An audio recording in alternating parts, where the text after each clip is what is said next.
नमस्कार। आज हमारे पास एक कहानी की रूपरेखा है जिसका शीर्षक है अधूरी किताब। ये मसूरी की पृष्ठभूमि में रची गई एक कहानी है। देखने में तो ये रहस्यमयी, थोड़ी रोमांटिक, शायद थोड़ी अलौकिक भी लगती है। बिल्कुल। हमारे पास जो सिनॉप्सिस है हम्म। वो कहानी का एक पूरा खाका देता है, मतलब किरदार, माहौल, मुख्य मोड़। हम्म। इसमें सस्पेंस तो है ही, साथ में पुनर्जन्म जैसे इशारे भी हैं, और वो कल्पना और सच्चाई के बीच का धुंधलापन भी। हाँ, तो चलिए फिर इस सिनॉप्सिस की थोड़ी गहराई से पड़ताल करते हैं।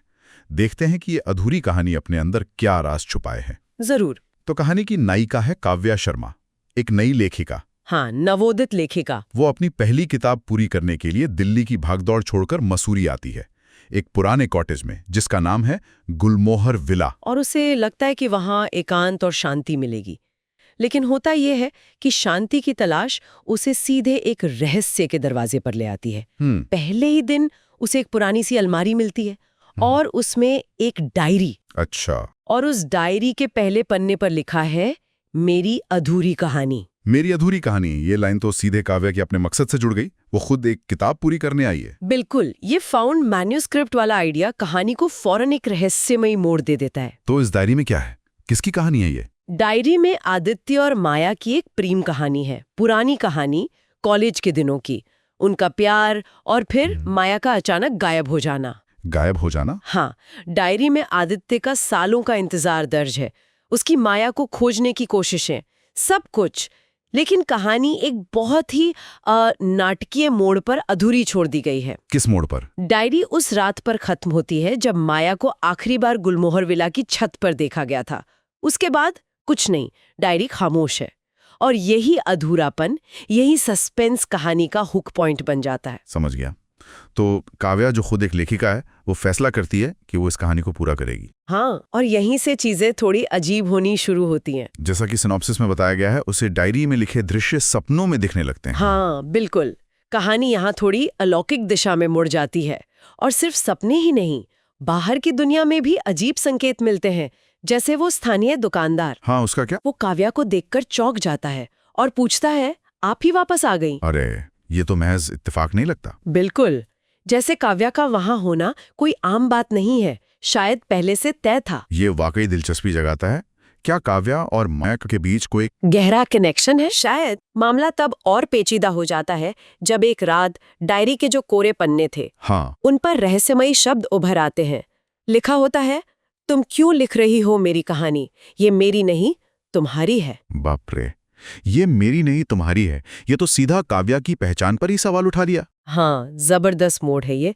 क्या वो सिर्फ कहानी लिख रही है या असल में उसे जी रही है? वो कल्पना और यथार्थ वाली रेखा यहाँ धुंधली होने लगती है। और पे कहानी में एक और किरदार आता है, पड़ोसन वसुंधरा आंटी। हाँ, उनसे पता चलता है कि सालों पहले माया नाम की एक लेखिका सचमुच उसी विला में रहती थी और वो रहस्यमयी तरीके से गायब हो गई थी।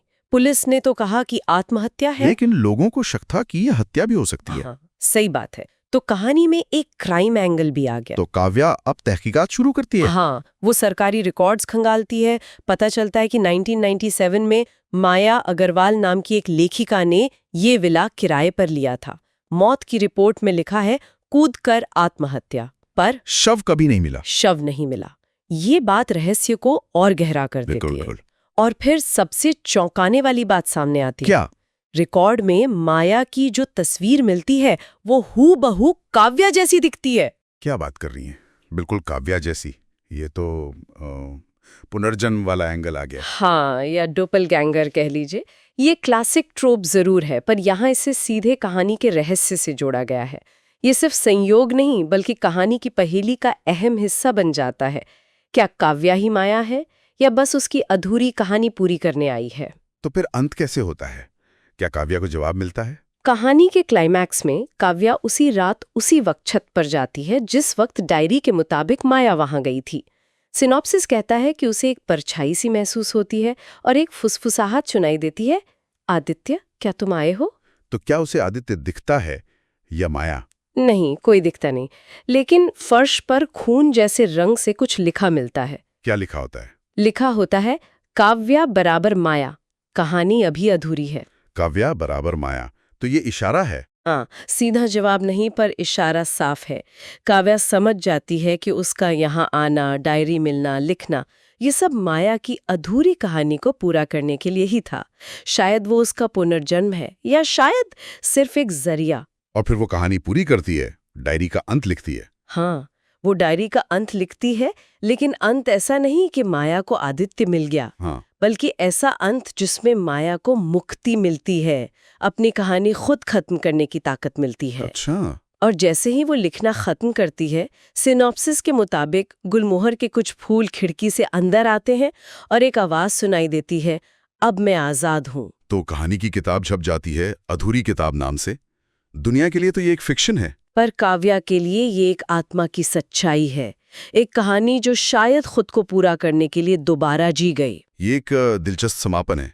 रहस्य भी सुलझता है और एक भावनात्मक संतुष्टि भी मिलती है। हाँ, और कहानी का जो अलौकिक पहलू है, वो सिर्फ डराने के लिए नहीं, बल्कि मुक्ति के विचार से जुड़ा है।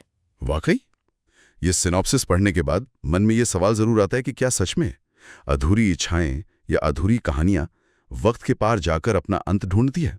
और ये भी कि हम जिसे कल्पना कहते हैं और जिसे यथार्थ, उनके बीच की वो बारीक सी दीवार, वो कितनी असली है। क्या पता हमारी अपनी जिंदगियां भी किसी अनकही अधूरी कहानी का हिस्सा हों। सोचने वाली बात है। ये विचार तो साथ रह जाता है।